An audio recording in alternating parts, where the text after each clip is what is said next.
Shalom adik-adik. Jumpa lagi dengan DNA Kids. Siapa yang sudah siap untuk beribadah? Tentunya adik-adik yang di rumah dong Kak Jeffrey. Ayo adik-adik, kita beribadah bersama-sama. Selamat beribadah.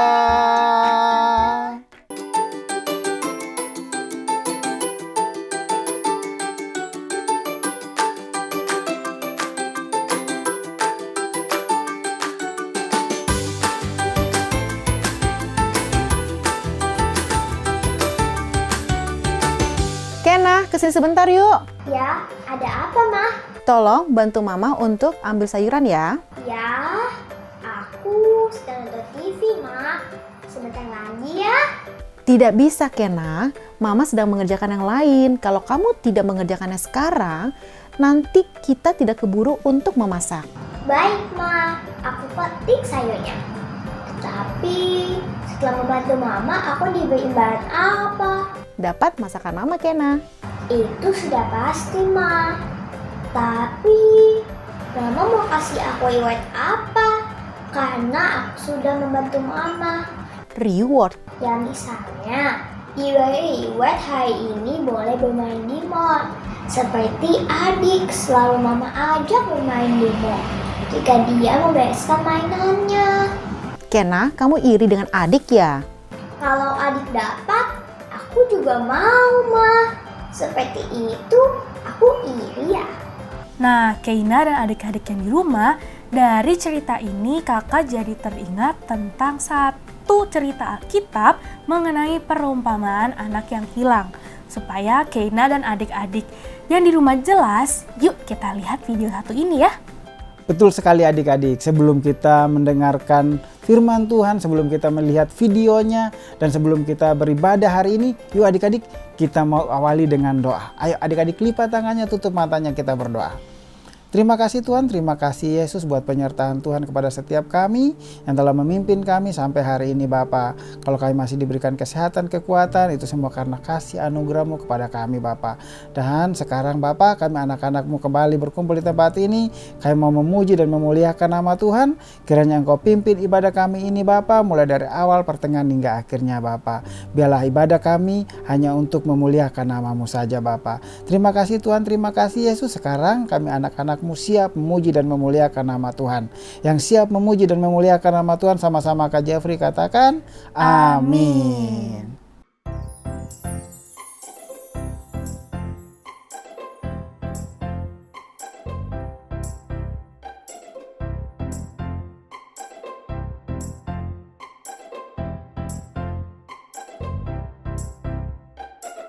Di terangnya mentari, di gelapnya malam hari, ku tak akan sendiri.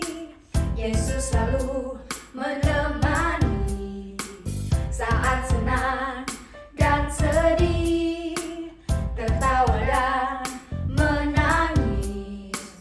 Ku tak akan sendiri. Yesus selalu menemani. Here we go. Yesus, Yesus setia, besar-besar kasih-Nya, takkan berubah sampai selamanya. Yesus, Yesus setia, besar-besar kasih-Nya, bukan bersorak. Hey, Dia teman setia.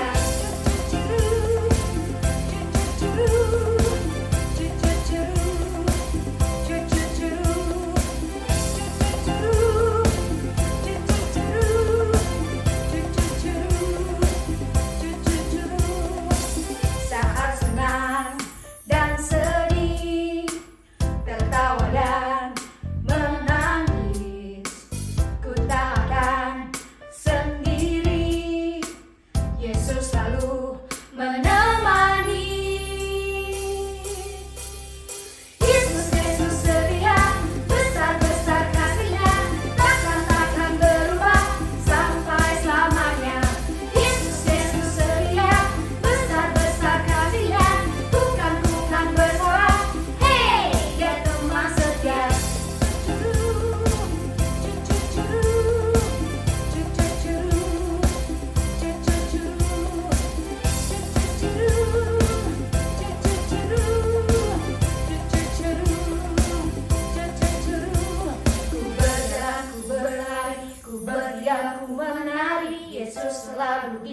hati, ya teman setia. Ku berjalan, ku berlari, ku berdiam, ku menari, Yesus selalu di hati, ya teman setia. Yesus, Yesus setia, besar-besar kasih-Nya, takkan berubah sampai selamanya. Yesus, Yesus setia, besar-besar kasih-Nya, kukan bersorak, hei dia teman setia. Yesus, Yesus setia, besar-besar kasih-Nya, takkan berubah sampai selamanya. Yesus, Yesus setia, besar-besar kasih-Nya, kukan bersorak, hei dia teman setia.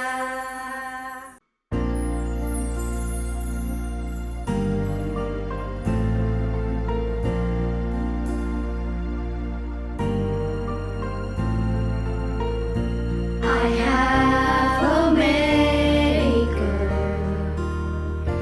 he formed my heart. Before even time began, my life was in his hands.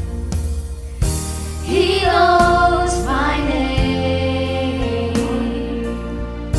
he knows my every thought. He sees each tears that falls and hears me when I call.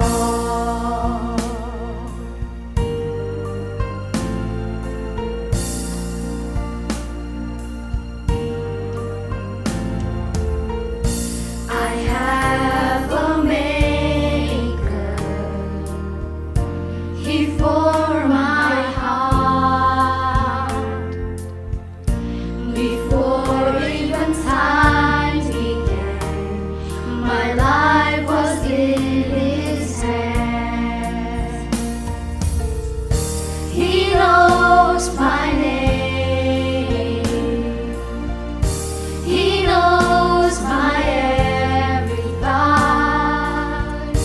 He sees each tears that falls and hears me when I call. He knows my name, he knows my every thought. He sees each tears that falls and hears me when I call. And hears me when I call. And hears me when I call. Adik-adik, yuk kita ambil Alkitab, pulpen, dan catatan kita. Lalu kita persiapkan juga nih hati, telinga, dan pikiran kita. Karena sebentar lagi kita akan bersama-sama mendengarkan firman Tuhan. Hari ini kakak mau bercerita mengenai perumpamaan anak yang hilang. Suatu hari Tuhan mengajarkan suatu perumpamaan tentang dua orang anak dan seorang ayah. Singkat ceritanya begini adik-adik. Jadi si bungsu ini meminta harta ayahnya yang akan menjadi warisan untuk si bungsu ini adik-adik. Lalu ia pergi meninggalkan ayahnya dan menghabiskan harta yang didapatkan nih Kak Jeffrey di negeri lain. Tetapi pada akhirnya Kak Jeffrey, si bungsu ini kembali kepada ayahnya dan ayahnya mau menerimanya kembali. Tetapi sang kakak menjadi marah karena ia iri kepada adiknya yang sudah bersalah, tetapi tetap diperlakukan sangat baik oleh papanya. Cerita Alkitab, dua anak laki-laki dan seorang ayah. Cerita Alkitab hari ini adalah tentang Yesus menginginkan kita untuk tahu bahwa Tuhan sayang sama kita. Terkadang Yesus mengajarkan kita menggunakan perumpamaan. Perumpamaan adalah gambaran cerita atau contoh yang memberi kita sebuah pelajaran. Suatu hari Yesus cerita tentang perumpamaan tentang dua saudara laki-laki dan seorang ayah. Begini ceritanya. Ayah ini punya dua anak laki-laki. Kita sebut anak sulung karena dia lebih tua. Sedangkan yang lainnya kita sebut anak yang boros karena dia suka menghabiskan uang dengan membeli barang-barang yang tidak penting. Suatu hari, anak yang boros datang ke ayahnya dan berkata, "Ayah, berilah kepadaku uangmu yang menjadi bagianku." Anak yang boros itu tahu bahwa ketika ayahnya meninggal, kekayaan ayahnya akan dibagi dua dengan saudara laki-lakinya. Tapi dia tidak mau menunggu ayahnya bertambah tua, lalu sakit dan meninggal. Dia mau uang ayahnya sekarang juga. Mungkin adik-adik mengira bahwa ayahnya akan berkata tidak. Tapi ternyata ayahnya langsung memberikan uang kepadanya. Adik-adik ingat ya, ini adalah sebuah perumpamaan. Adik-adik jangan melakukan hal yang sama ya. Anak yang boros itu mengambil uang dan pergi dari rumah. Bahkan dia tidak pamit dan bilang ke ayahnya. Anak itu memboroskan uangnya membeli semua barang yang dia inginkan. Dia juga membelikan barang untuk teman-temannya. Dia sangat berfoya-foya menghabiskan uang ayahnya, uang yang bukan hasil dari kerja kerasnya. Lalu dia pun mulai kehabisan uang dan tidak punya apa-apa. Dan pada akhirnya dia membutuhkan pekerjaan untuk membeli makanan. Dia pun mendapatkan pekerjaan dari seorang petani untuk memberikan makan babi-babi petani itu. Adik-adik tahu kan, babi itu suka mendengus dan berguling-guling di lumpur. Dan yang lebih parahnya, teman-temannya mulai menjauhi dirinya karena dia sudah tidak pernah membelikan barang lagi untuk mereka. Adik-adik harus ingat, orang-orang yang mau berteman dengan adik-adik hanya karena dibelikan barang, mereka bukanlah teman sejati. Inilah keadaan anak yang boros itu, bekerja dengan cara memberikan makan untuk babi. Tidak punya teman, tidak ada rumah, dan tidak ada makanan. Dia sangat lapar dan ingin memakan makanan babi yang bau dan lembek itu. Dia merasa menyesal karena telah pergi dari rumah. Apa adik-adik pernah melakukan sesuatu dan merasa menyesal setelahnya? Rasanya pasti tidak enak kan adik-adik? Suatu hari anak yang boros itu ingat bahwa ada banyak orang yang bekerja untuk ayahnya mempunyai makanan yang berlimpah. Dia tidak berpikir bahwa ayahnya menginginkan dia kembali seperti seorang anak.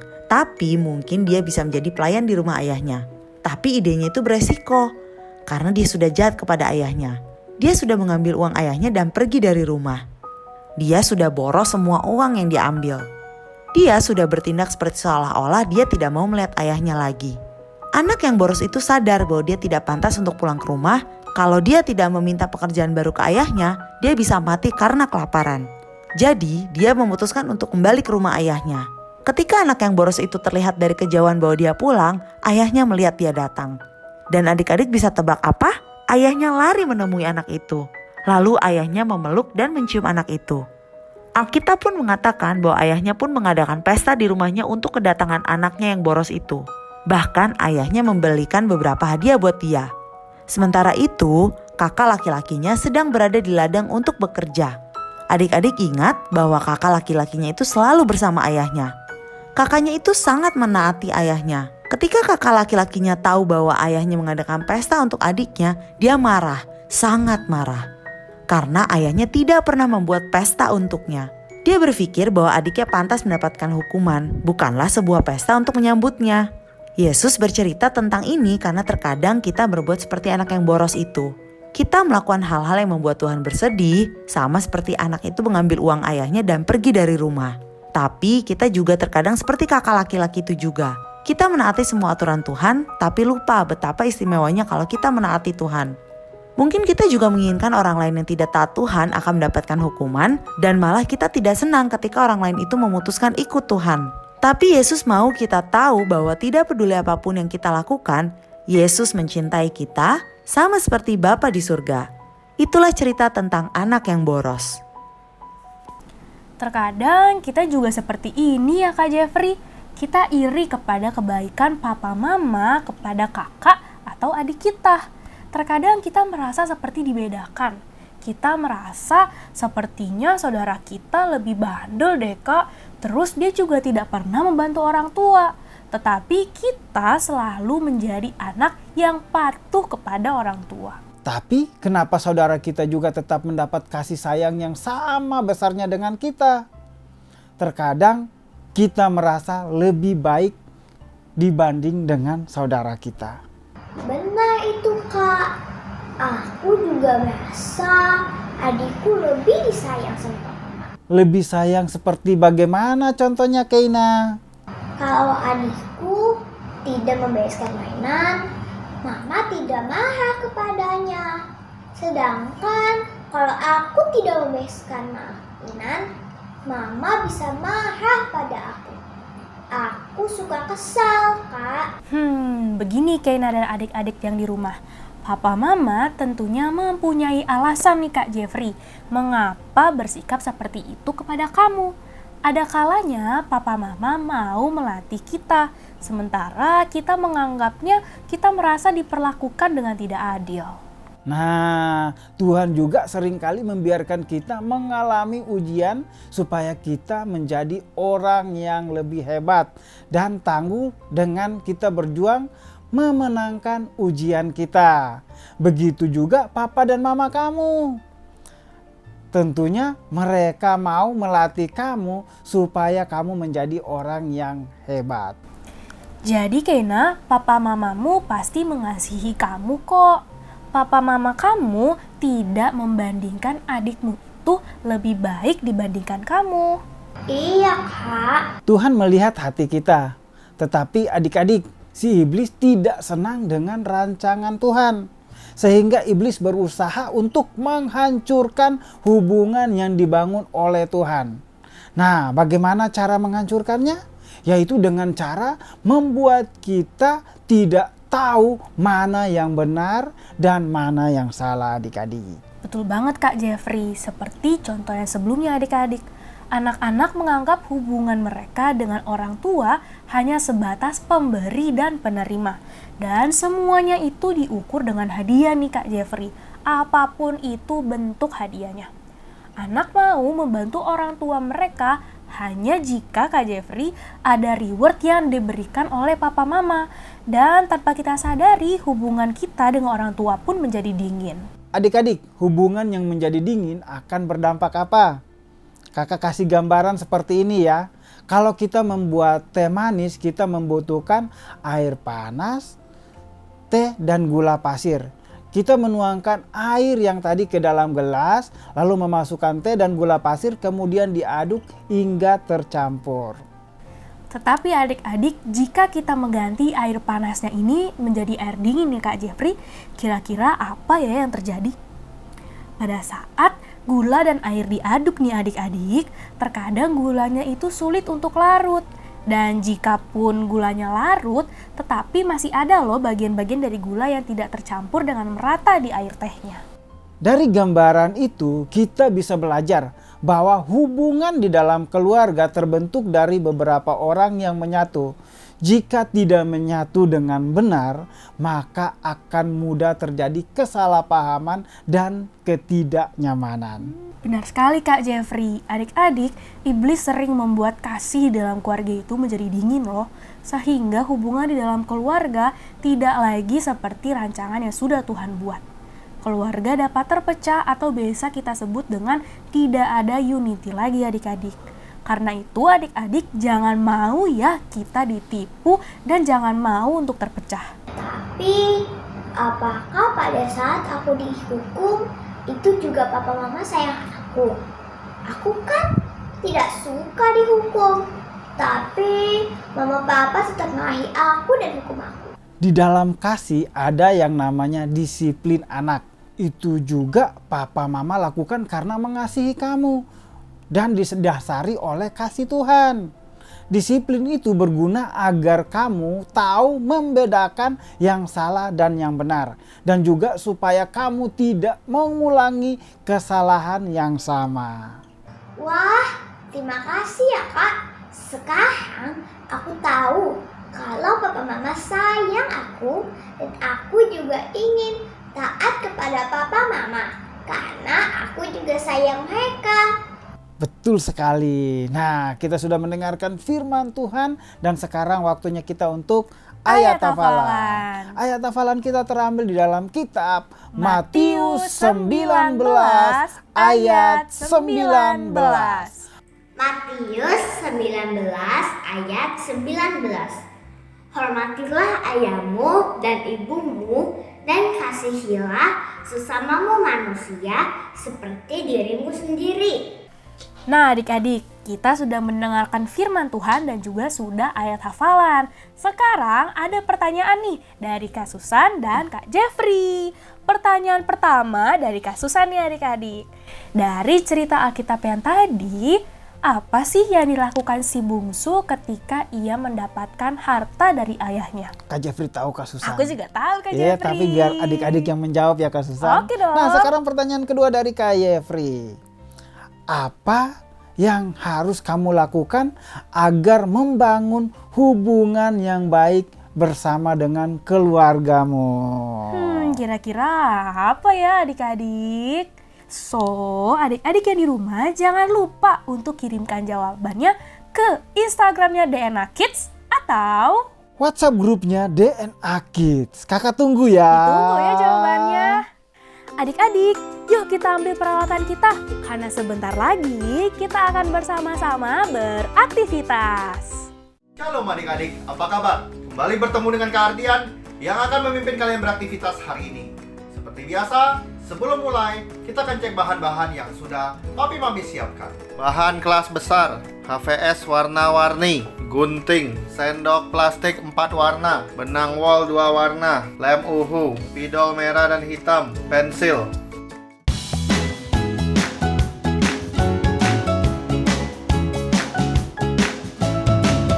Kalian buat pola baju di HVS warna-warninya. Nah, ini kakak sudah buat pola baju seperti ini. Buat untuk 2 boy dan 2 girl. Ini contoh baju girlnya. Nah, ini buat baju boynya sama celananya. Oke, kalian buat sesuai dengan yang kalian suka, mau baju model apa. Ambil lem. Ini kita oleskan lem di belakang sendok ya. Lalu kita pasang bajunya. Yang lain juga kita pasang bajunya ya. Diamkan sampai lem kering. Kita mau kasih mata ya, hidung dan mulut. Semuanya juga sama ya. Ada yang kurang nih, apa? Yes, rambutnya belum ada. Kita mau buat rambutnya, ambil benang wol. Karena rambut perempuan rambutnya agak panjang nih. Kita gunting ya. Kita gunting lagi 1 helai terpisah. Ini kita ikat di tengah. Lalu kita kasih lem, kita pasang seperti ini ya. Kalau sudah selesai, kalian buat rambut juga untuk yang lainnya ya. Kakak sudah buat ya. Ini dad, ini mom, ini sister, and me. Jika kalian perempuan, ini me, ini brother. Oke? Jangan lupa fotokan hasil karya kalian dan kirimkan ke nomor WhatsApp di bawah ini. Sekian aktivitas hari ini, kita kembali bertemu minggu depan dengan aktivitas yang lainnya. Sampai jumpa.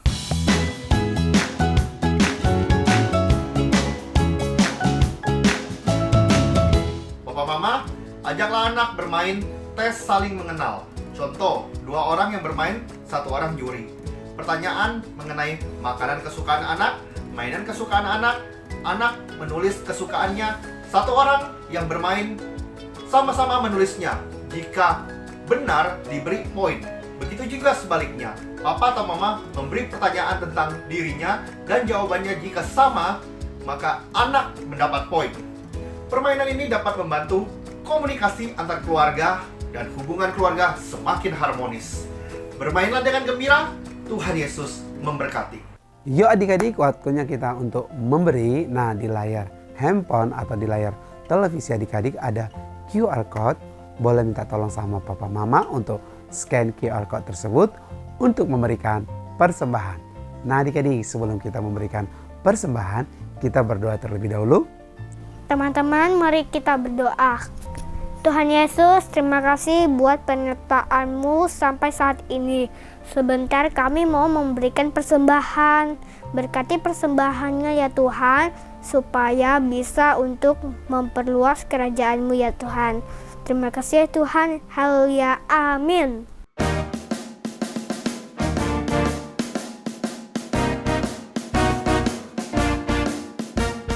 Follow the leader, Jesus Christ the King. Follow the leader, everybody sing. Follow the leader each and every day. 'Cause Jesus is the Son of God and He's the only way. Follow the leader, Jesus Christ the King. Follow the leader,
kasih untuk hari ini kami sudah selesai beribadah Tuhan.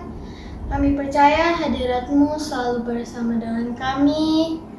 Kami berdoa agar orang yang sakit disembuhkan juga Tuhan dari sakit apapun. Tuhan Yesus, kami juga berdoa untuk gereja kami.